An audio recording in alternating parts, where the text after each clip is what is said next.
Hey guys, welcome back. It's Josh with the Financial Advisor Car Guy. So last week you'll notice I did not have a video, and the reason for that is honestly a health issue. Thursday afternoon of last week I had to go in and have a little bit of cancer removed from my nose. This side of my nose is still a little bit swollen. It's very scarred and cut open. So you're not going to see that. I'm going to do my best to face this direction because it's gross and I'm not really proud of it. So it is what it is. It is healing nicely and it is getting better. I've got the stitches coming out and everything's going to be fine. But in the meantime, I did not do a video last week. So this week's video is going to be about electric car depreciation. We've done episodes in the past. I've done episodes in the past where I talk about, how things have depreciated in my own garage. My R8's still worth what I paid. In fact, it's still worth a little bit more, even with the softening market. The truck is worth about what I paid, and I've owned it for almost 4 years now, about 3.5 years, almost 4 years. My Mustang continues to appreciate in value, and our Mach-E, which is our most recent acquisition, is still selling above MSRP brand new, and used it is going for about MSRP, depending on mileage and all that stuff. So I wanted to, basically spend today talking about the EV market as a whole, what that looks for resale, and where things are at from a retail standpoint as well. So let's start with that part. Let's start with the retail. When we went in January to the Ford dealership to buy our Mach-E, there was a $5,000 dealer markup on that car. And the reason that there was plain and simple. It is a highly demanded car. There's waiting lists. People are pre-ordering them that aren't going to get them for a year or more. We just happened to luck into the one on the lot. It was basically someone had pre-ordered it, backed out at the last minute. So onto the showroom floor it went. We just happened to see it at the right time. We were in the right place and we were able to buy it. But most people aren't that fortunate. Most people have to either pay a huge premium or buy it used or wait. And we weren't really willing to do any of those things. We had talked about it, my wife and I, and we'd made the decision that we were going to buy one, but we really wanted to find a very specific model. And we kept seeing them pop up because people drop their reservations all the time. The car gets built and delivered at the dealership, and let's say somebody's financing falls through, or let's say, for one reason or another, they've changed their mind, or they've already went out and bought a Rivian, or you know what I mean? There's different things that people can do. So every so often you get someone who cancels their reservation. And we'd seen that over and over and over throughout the state, throughout the Northwest, really throughout the country. And we knew it was a matter of time before our local dealer had one come up. Well, fortunately, we didn't have to wait more than maybe a month.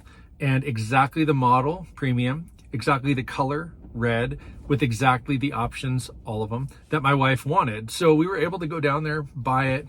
It was not much of a haggling situation. It's a brand new car. They knew we wanted it. We were able to get that $5,000 dealer markup down to basically $2,000, meaning that $3,000 savings covered all the taxes, licensing, DMV fees, extended warranty that we bought on the battery, and everything. So out the door, we paid the sticker price plus that dealer markup, but got a lot more. So we felt pretty good about that.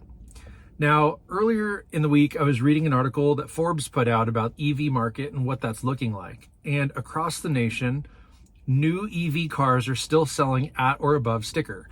A lot of dealerships are charging markups.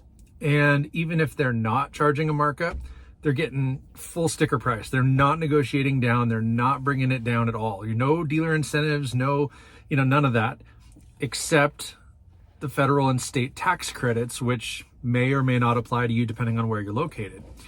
Now, for us here in Oregon, we get a $7,500 federal and a $2,500 state. So we're going to get a $10,000 rebate on our car. Now, our car was about $62,000. All that to say, now it's $52,000, which is a heck of a deal. Now, let's keep going. So they were suggesting that the average car loses about 33% of its value over the first, I'm trying to remember this, 24 months, and something like the first 50% in its first 36 or 48 months, somewhere in that window. And the life of the typical car loan is about 60 to 72 months. So this article that I was reading was solely on EVs. So if you're not into the EV scene, you don't care about the resale value of your Tesla or whatever, stop the video here, because this is what we're going to talk about. But moving forward, really what we're finding is that EVs that have been around a long time have sucked on the secondary market. We're talking like the Nissan Leaf, very early Teslas minus the Roadster. What other the early EVs and hybrids have not held their value well, and that's because the battery life sucks and the range is terrible. Nobody wants to buy a car that can only go 80 miles on a full charge. You're very limited in how far you can go, where you're going to be going, etc., etc., etc. So those early generation cars have not held up well on the secondary market because nobody wants to buy them. Batteries deplete over time, right? Look at your cell phone. When it was brand new, maybe 100% charge lasted 3 days. As it ages, now that's 2 days, now it's 1 day, now it's maybe hours, and now it's time to go get a new phone. Cars are not going to be any different. Those car batteries, lithium-ion batteries in electric vehicles are going to deplete over time. And that's already being seen. These EVs that are early, you know, think about the original, what is it? The Toyota, I lost it. The Prius, right? The first fully electric Prius. They're not worth very much. You know, again, the Nissan Leaf is a classic example of like a serious failure. They're worth nothing. You can pick one up for a couple $1,000 that's only a few years old. And it might look and run like a nice new car or a newer car, but because the range is like from here to the gas station and back, you're really out of luck and it doesn't make sense to buy.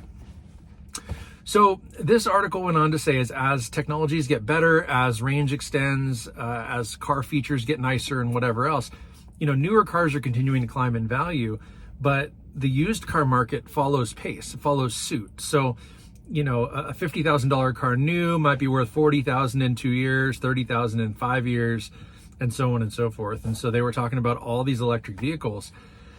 And the Mach-E came in very, very well rated. Because it's holding its value so well, they're suggesting that depreciation is going to be really, really slow. So by the time a car is paid off at 72 months, they're suggesting that the car is still going to be worth nearly 60% of its original MSRP. So for me, 60% of $60,000, as I'm going to round, but I'm going to say it's about $40,000. Now, I did mention early on the tax credit, the $10,000 tax credit. So my $60,000 car became a $50,000 car. And if in 5 or 6 years, it's still worth $40,000, I've done extremely well.